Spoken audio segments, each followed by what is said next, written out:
Ritchie Blackmore wasn't just a blues rock guitarist, he was a proto-metal player. He was obsessed with speed, obsessed with precision, obsessed with Baroque and neoclassical phrasing, and quietly frustrated by the limitations of traditional rock bands. Blackmore wanted tight rhythm sections, dramatic arrangements, virtuosic and disciplined players, and music that hit hard without becoming sloppy. That tension between discipline and chaos followed him from Deep Purple to Rainbow and eventually pushed him out of heavy rock altogether. And that's where Band-Maid enters this conversation. When Band-Maid released Thrill, it wasn't just a breakout song, it was an announcement. And if you strip away the visuals and focus purely on the music, what do you hear? Speed metal driven riffing, a blazing neoclassical infused solo, stadium ready hard hitting vocals, thundering aggressive drumming, tight locked in ensemble playing. And this is not a blues revival band by any means, but it is a heavy rock band. And for me, hearing Band-Maid for the first time, I felt classic Deep Purple energy. That's not all I felt, but I definitely felt that Deep Purple energy filtered through modern execution. And to me, listening to Thrill now, it sounds like a road not taken, what Deep Purple could have evolved into if they leaned harder into speed, precision, and discipline instead of stretching out into more R&B and blues forms. And that is exactly what Blackmore wanted to do.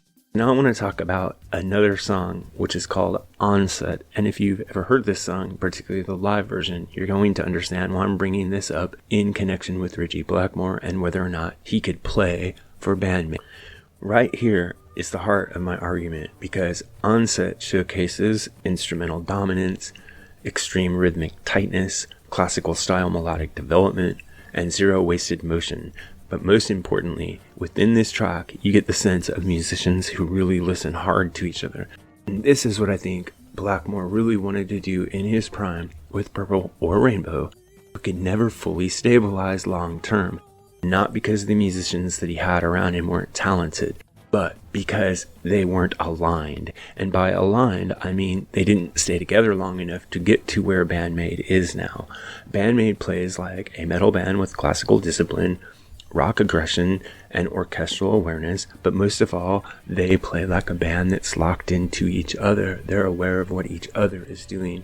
Blackmore seemed to spend decades restlessly searching for this balance so that he could execute music very much like what Band-Maid is doing now. Band-Maid, put simply, is this balance. And that's why I made this video. Because one of the tragedies in rock history is how many great players burn out, not because they lose skill, but because they lose interest. And Blackmore is a perfect example of that when it comes to heavy rock. Band-Maid is exactly the kind of band that might have challenged Blackmore, excited him, forced him to keep sharpening his edge, and given him room to be both aggressive and precise, because they value discipline, rehearsal, structure, virtuosity, and those are Blackmore's values, whether people realize it today or not. And this isn't nostalgia, this is musical alignment transcending time. So in his prime, yes, Ritchie Blackmore could have happily jammed with Band-Maid, not as a savior, not as a leader, but as a guitarist among equals. He's not in his prime today, and that's okay because Band-Maid doesn't need Ritchie Blackmore. They don't need anyone. They are already worthy inheritors of the hard rock flame, carrying forward the discipline, aggression, and virtuosity of speed metal without nostalgia and without compromise. They're not reviving rock, they're continuing it. So could Ritchie Blackmore have played in his prime for Band-Maid? Yes. But the better question might be, would Band-Maid have been the band that finally gave Blackmore everything he was looking for? And the irony here is, I think that's true. So let me know what you think in the comments. Do you think Ritchie Blackmore would have been a happy fit in his prime to jam along with Band-Maid? And do you see much of a Deep Purple influence on the band? Let me know in the comments below. MusicGuru here, asking you to help us on our march to 10,000 subscribers.